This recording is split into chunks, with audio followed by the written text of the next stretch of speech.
Okay, this is part 3. So we're still working on linking up our various propositions. We've done verse 24 and 25. Let's look back up at verse 21 through 23. Okay? Let's look at the relationship between verse 21 and 22. Verse 21 and 22. Well, 21 through 21, 22, and 23, really. Okay, they became futile in their reasonings, and their foolish hearts was darkened. Even though they became fools, they professed to be wise, they became fools. We've linked those up. And that they exchanged the glory of the incorruptible God for the likeness of incorruptible man. So we've linked those up. Now, what's the relationship between verse 21 and 22 and 23? Well, how did they become futile in their reasoning?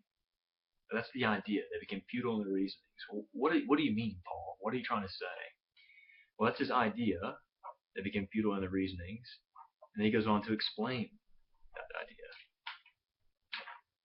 Again, you might say action, manner. They became futile in their reasonings. And how did they do that? Well, they professed to be wise, but they became fools.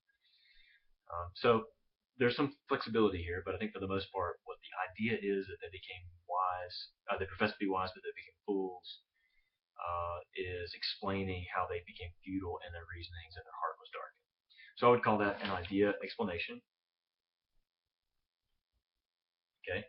Now we're going to link up the rest of verse 21 with the following propositions.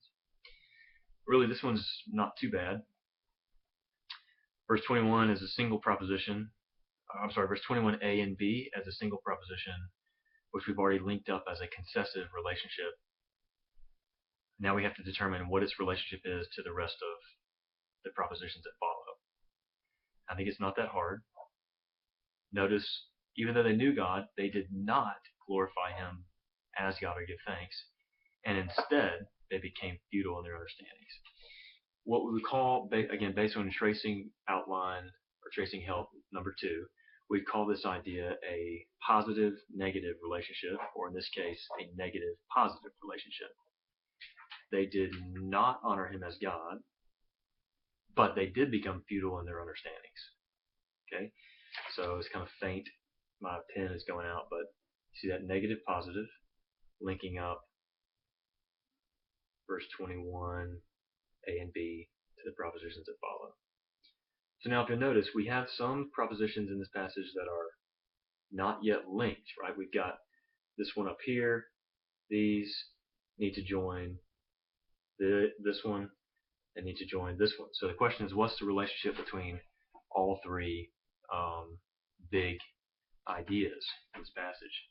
Verse 18 through 20c is one bilateral. Verse 21 through 23 is a negative positive relationship. And verse 24 and 25 is a grounds relationship. Okay. Now this again is a kind of a complicated one to to start you off on, but I think it can be helpful for you. Okay, so all right, notice this again.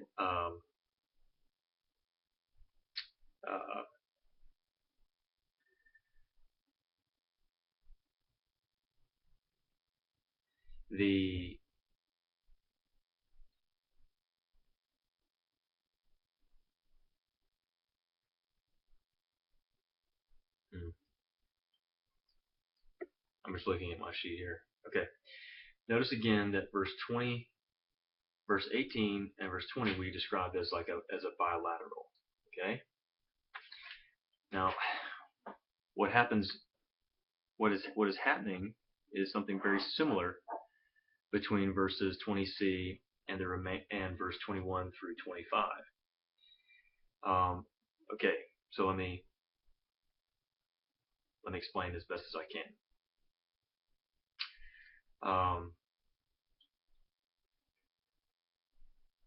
Verse 20c, as we've explained, is true because of verse 19 through 20b. Okay?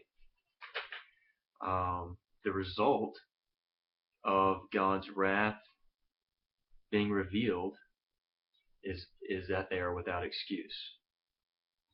Now look at how verse 21 begins, which is the lead proposition for the rest of what follows. Because even though they knew God, they did not glorify Him as God. And instead, they became futile in their understandings. And then the rest of verse 21c really is explaining. The rest of verse 21c is really just explaining. I'll be back up here. Is fleshing out verse 21a and b. So your lead proposition is in verse 21a. Okay? So the relationship between all these three big ideas is a bilateral relationship. God's wrath is revealed from heaven and then is defended by these ideas. And we know that God's wrath is revealed against all unrighteousness because that which is known about them is manifest, And then with the result that they're without excuse. Now, the result they're without excuse. How do we know they're without excuse? Because. So you might say, all this information, verse 18 through 20b, is true. Therefore, they're without excuse. So you might have you could imagine like a little line coming out here and saying, therefore, they're without excuse. They're without excuse because verse 21 through 25. So the relationship between verse 20c and verse 21, we might say, is a grounds. I know this is really confusing, probably. And anytime in a larger relationship of propositions, you have a therefore and a grounds slammed together, you really have what's called a bilateral. Because verse 18 through 20b is true, therefore verse 20c is true. 20c is true because of 21 through 25. So verse 18 through 21b is true, therefore verse 20c is true. 20c is true because of verse 21 through 25. The therefore and the grounds are together. And that's the relationship, that explains the relationship between all these propositions. So when you're finished, my pen will work. The broad proposition is a bilateral. You can see that there. This is a really confusing one to begin, but I hope it's helpful at some level.